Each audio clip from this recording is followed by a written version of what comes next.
जय हिंद दोस्तों, कैसे हैं आप लोग। मैं उम्मीद करता हूं कि आप लोग बहुत अच्छे होंगे।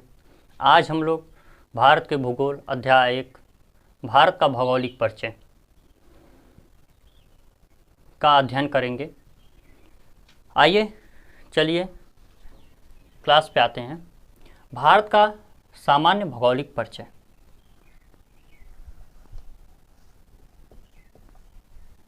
भारत का सामान्य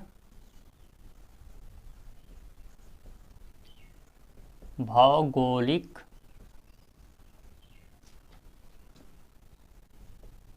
परिचय।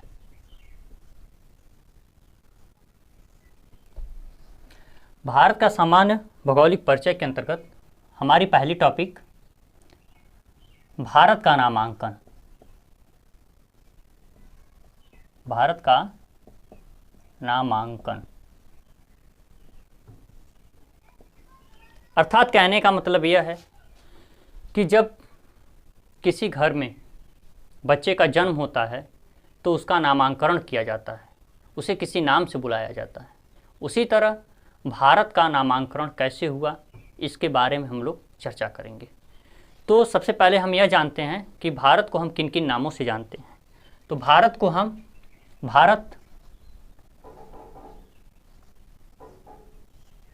भारतवर्ष,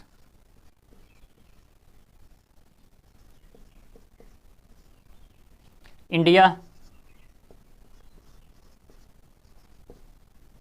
हिंदुस्तान,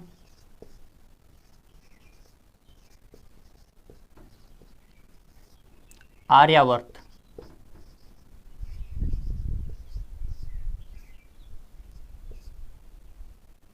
आदि नामों से जानते हैं। तो भारत का नाम भारत कैसे पड़ा? तो वायु पुराण के अनुसार, वायु पुराण के अनुसार पुराणों की कुल संख्या 18 है, उनमें से एक वायु पुराण है। और वायु पुराण के अनुसार भारत का नाम दुष्यंत के पुत्र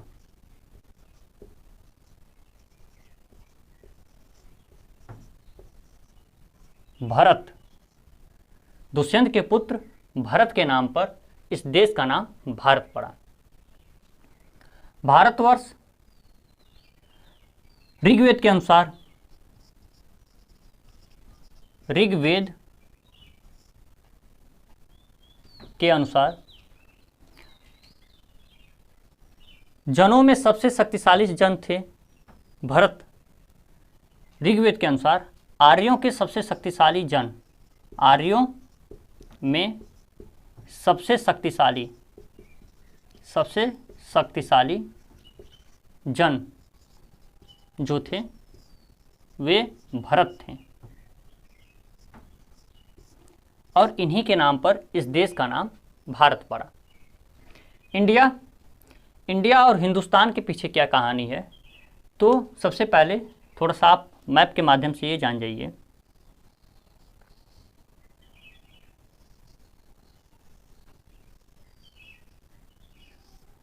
यह हमारा भारत है और मानसरोवर झील से सिंधु नदी निकलती है, भारत होते हुए पाकिस्तान चली जाती है और अरब सागर में गिरती है। तो सिंधु नदी के पास जब यूनानी आए, ठीक है, पहले वायु मार्ग और जल मार्ग नहीं था, वायु मार्ग और जल मार्ग नहीं था, स्थल मार्ग के माध्यम से ही व्यापार हुआ करते थे। एक जगह से दूसरी जगह जाना है तो स्थल मार्ग का ही उपयोग किया जाता था। तो जब यूनानी आए तो यूनानियों ने यहाँ पे सिंधु नदी को देखा। किसे देखा? सिंधु नदी को। किसे देखा? सिंधु, ठीक है, सिंधु नदी को देखा और सिंधु को इन्होंने इंडस बोला। सिंधु को इन्होंने क्या बोला? इंडस बोला, और इस देश को इंडिया नाम दिया। क्या नाम दिया? इंडिया नाम दिया। सिंधु को इन्होंने इंडस बोला और इस देश को इंडिया बोला। ऐसे ही ईरानी भारत आए। कौन आए? ईरानी, ठीक है। यहाँ पे तो यूनानी आए, यूनानी आए तो इंडिया नाम दिए, ईरानी आए तो ईरानी आए तो हिंदुस्तान नाम दिए। जब ईरानी भारत आए तो इन्होंने सिंधु को देखा, और जब इन्होंने सिंधु को देखा तो सिंधु के जगह इन्होंने हिंदू हिंदू शब्द का प्रयोग किया, क्योंकि ईरानी स को ह और ध को द बोलते थे। मतलब कि स का उच्चारण जब वे करते थे तो स की जगह जो है वो ह बोलते थे और ध की जगह द बोलते थे। इसलिए इन्होंने जो है सिंधु को हिंदू हिंदू बोला, सिंधु को क्या बोला? हिंदू हिंदू, हिंदू हिंदू बोला, और इस देश को हिंदुस्तान बोला, और इस देश को हिंदुस्तान बोला। ठीक है, तो इस तरह हिंदुस्तान नाम पड़ गया। आर्यावर्त, ठीक है, आर्यावर्त क्या नाम है? तो आर्यों के द्वारा। ठीक है, आर्यों के नाम पर, आर्यों के नाम पर इस देश का नाम आर्यावर्त पड़ा। जम्बू द्वीप, जम्बू द्वीप। ठीक है, तो जम्बू द्वीप कैसे नाम पड़ा? तो बौद्ध काल में इस देश का नाम जम्बू द्वीप पड़ा। बौद्ध काल में इस देश का नाम क्या पड़ा? जम्बू द्वीप पड़ा। और जम्बू द्वीप जो है एक खास क्षेत्र को बोलते थे। ये जो है हमारा प्रायद्वीपीय पठार है। ठीक है, और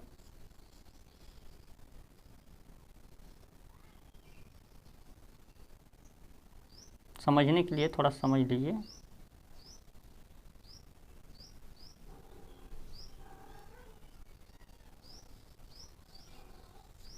ये समझिए, यहाँ पे हमारा विंध्याचल पर्वत श्रेणी, विंध्याचल पर्वत श्रेणी है। ठीक है, ये हमारा क्या है? विंध्याचल पर्वत श्रेणी। और यहाँ पे आप देख रहे हैं कि हिमालय है। ठीक है, यहाँ पे कौन सी पर्वत श्रृंखला है? तो हिमालय है। हिमालय और विंध्याचल के मध्य का जो ये क्षेत्र है, ठीक है, हिमालय और विंध्याचल के मध्य का जो ये क्षेत्र है, इसे ही जम्बू द्वीप बोला गया, इसे ही जम्बू द्वीप बोला गया। ठीक है, अब इसके आगे हम लोग चर्चा कर लेते हैं भारत की अवस्थिति और विस्तार। ठीक है, भारत की अवस्थिति और विस्तार।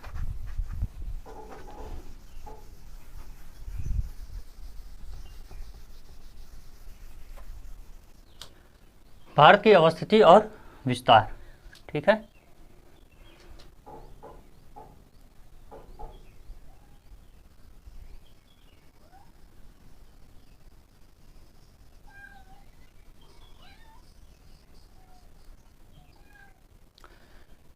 तो भारत की अवस्थिति और विस्तार। ठीक है, तो भारत के उत्तर में हिमालय पर्वत श्रेणी है। भारत के दक्षिण में हिंद महासागर है। भारत के उत्तर में यहाँ पे हिमालय। ठीक है, हिमालय, भारत के दक्षिण में हिंद महासागर, भारत के पश्चिम में अरब सागर,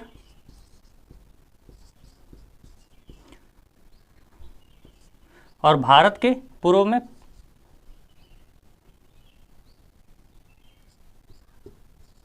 बंगाल की खाड़ी।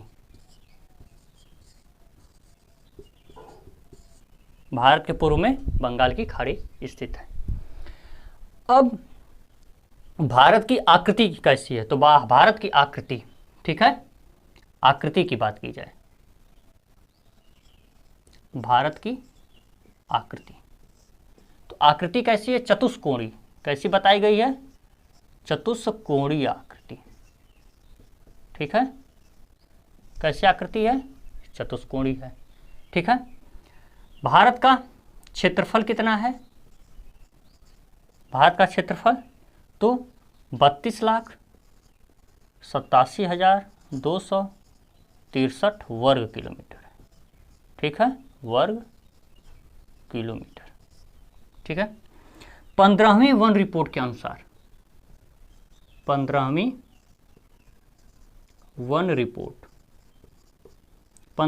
वन रिपोर्ट के अनुसार भारत का क्षेत्रफल, ठीक है, कितना है?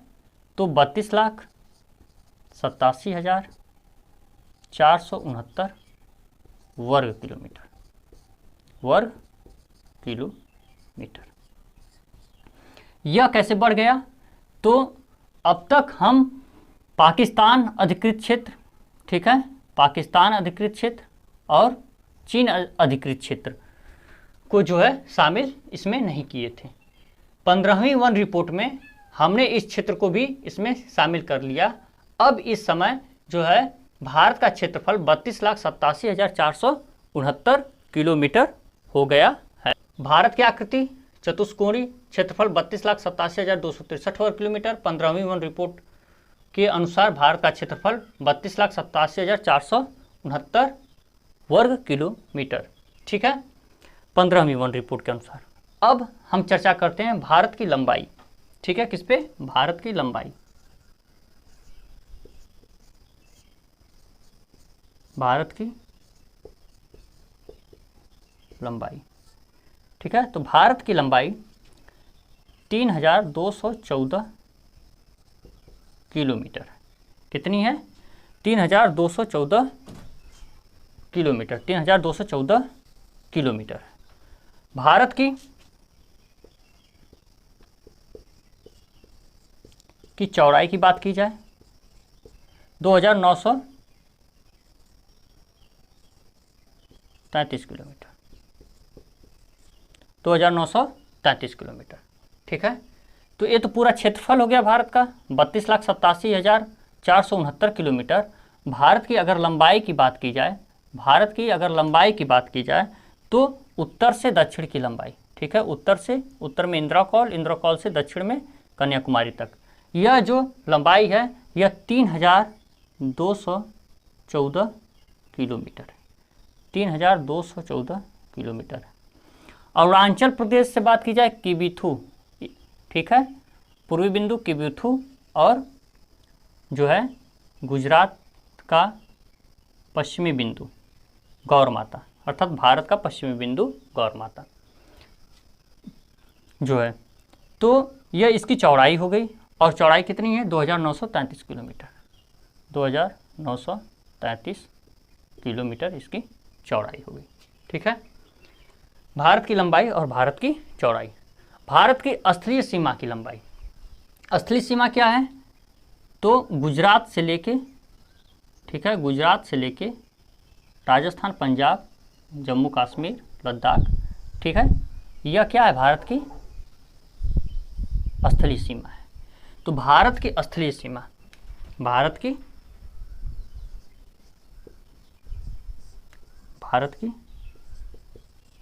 स्थलीय सीमा की लंबाई 15,200 किलोमीटर। कितनी है? तो 15,200 किलोमीटर यह लंबाई हो गई। स्थलीय सीमा है ना यह, ठीक है। उत्तर में क्या है? भारत के उत्तर में जो है भारत की स्थलीय सीमा, तो यह जो है भारत की स्थलीय सीमा 15,200 किलोमीटर। अब बात कर ली जाए तो भारत की तटीय सीमा की लंबाई कितनी है? भारत की तटीय सीमा, ठीक है, तो तटीय सीमा कौन सी है? तो गुजरात से लेके महाराष्ट्र, गोवा, कर्नाटक, केरल होते हुए, ठीक है, पश्चिम बंगाल तक, यह जो है यह क्षेत्र, ठीक है, यह क्षेत्र, यह तटीय क्षेत्र है। भारत का कैसा क्षेत्र है? तो यह तटीय क्षेत्र है। और यह कैसा क्षेत्र है? यह कैसा क्षेत्र है? तो यह स्थलीय क्षेत्र है। भारत का क्या है? स्थलीय क्षेत्र है, ठीक है। तो तटीय क्षेत्र की बात हो रही है। तो भारत की तटीय क्षेत्र की मुख्य भूमि की तटीय क्षेत्र की लंबाई, भारत की मुख्य भूमि की, मुख्य भूमि की तटीय क्षेत्र की लंबाई, ठीक है, 6100 किलोमीटर। कितना है? 6100 किलोमीटर है, ठीक है। अब आगे हम लोग चलते हैं। ये तो समझ में आ गया होगा आप लोगों के, ठीक है।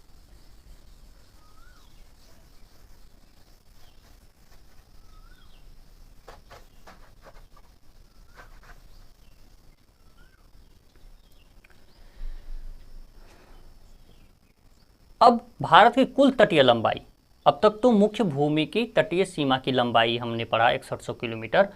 अब भारत की जलीय सीमा की या तटीय सीमा की कुल लंबाई। तो कुल लंबाई का मतलब यह हो गया कि यहाँ पे आपका अंडमान निकोबार द्वीप समूह है, ठीक है, क्या है, अंडमान निकोबार द्वीप समूह है।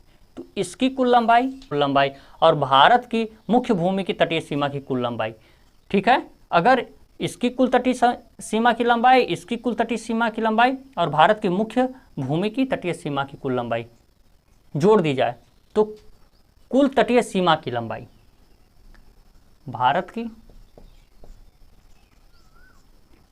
कुल तटीय सीमा की लंबाई कितनी हो जाएगी, 7516.6 किलोमीटर, ठीक है, 7516.6 किलोमीटर। अब बात कर ली जाए भारत की कुल लंबाई, भारत की कुल लंबाई, ठीक है। तो भारत की कुल लंबाई कैसे निकलेगी, तो भारत की कुल लंबाई यहाँ पे आपने क्या पढ़ा, 15,200 किलोमीटर, क्या है, भारत की स्थलीय सीमा की लंबाई, ठीक है। भारत की तटीय सीमा की कुल लंबाई कितना आपने पढ़ा, तो भारत की तटीय सीमा की यह भारत की मुख्य भूमि की तटीय सीमा की लंबाई, इसकी लंबाई और इसकी लंबाई अगर जोड़ दी जाए तो 7516.6 किलोमीटर। तो भारत की कुल लंबाई कितनी हो जाएगी। अब भारत की स्थलीय सीमा की लंबाई आपने देखा और भारत की तटीय सीमा की कुल लंबाई। तो भारत की स्थलीय सीमा की कुल लंबाई 15,200 किलोमीटर, भारत की कुल तटीय सीमा की लंबाई, बहुत कंफ्यूज होता है, भारत की तटीय सीमा की कुल लंबाई 7516.6 किलोमीटर। तो अब भारत की कुल लंबाई जब हम स्थलीय सीमा और तटीय सीमा को जोड़ देंगे तो भारत की कुल लंबाई आ जाएगी, अर्थात भारत की कुल लंबाई जो है जोड़े तो 15,200 किलोमीटर, क्या है, भारत की स्थलीय सीमा की लंबाई और भारत की तटीय सीमा की लंबाई 7516.6 किलोमीटर। तो यहाँ पे 6, 1, 5 2 7, 7 3 10 2 12 और 1 1 2। तो भारत की कुल लंबाई क्या हो जाएगी, 22,716.6 किलोमीटर, ठीक है, 22,716.6 किलोमीटर भारत की कुल लंबाई हो जाएगी, ठीक है। अब हम लोग आगे चलते हैं कि भारत का विश्व की दृष्टि से, भारत का क्षेत्रफल की दृष्टि से विश्व में कौन सा स्थान है, भारत का क्षेत्रफल की दृष्टि से विश्व में कौन सा स्थान है। भारत का क्षेत्रफल की दृष्टि से विश्व में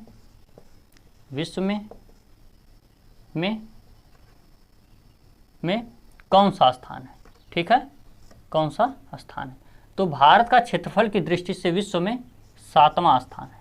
कौन सा स्थान है, 7वां। 6 इससे बड़े देश कौन कौन से हैं, तो 6 इससे बड़े देश किस दृष्टि से, तो क्षेत्रफल की दृष्टि से, ठीक है। तो रूस, ठीक है, रूस यूक्रेन युद्ध चल रहा है, तो रूस का क्षेत्र आपने बार बार टीवी चैनलों पे जो है रूस के क्षेत्र को देखा होगा मैप में। तो रूस के बाद कनाडा के बाद अमेरिका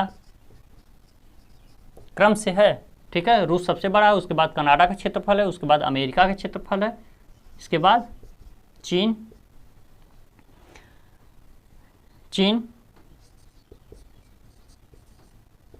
के बाद ब्राज़ील, इसके बाद ऑस्ट्रेलिया,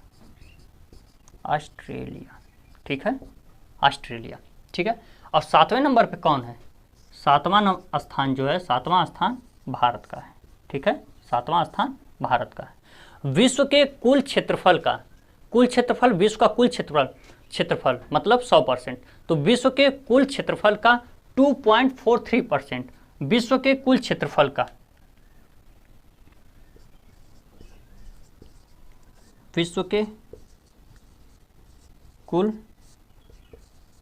क्षेत्रफल का, भारत का क्षेत्रफल कितना है, विश्व के कुल क्षेत्रफल का जो है भारत का क्षेत्रफल कितना है, तो 2.43%। विश्व के कुल क्षेत्रफल का जो है भारत का क्षेत्रफल 2.43% है। मतलब विश्व का कुल स्थलखंड जो है, विश्व का कुल स्थलखंड अगर मिला दिया जाए तो उसमें अगर भारत की हिस्सेदारी निकाली जाए तो भारत के हिस्से की हिस्सेदारी क्या है, 2.43% जो है भारत का स्थलखंड है। और इस 2.43% पे विश्व की कुल 17% जनसंख्या, विश्व की कुल 17% जनसंख्या निवास करती है। ठीक है, विश्व की कुल 17% जनसंख्या निवास करती है। तो ये रहा आज का हमारा टॉपिक। ठीक है, और यह टॉपिक आपको अगर अच्छा लगा हो तो इस चैनल को ज़्यादा से ज़्यादा लाइक करिए, शेयर करिए और सब्सक्राइब करिए। आप लोगों का स्नेह, कमेंट का मैं इंतज़ार करूँगा। Thank you very much, all the best, जय हिंद।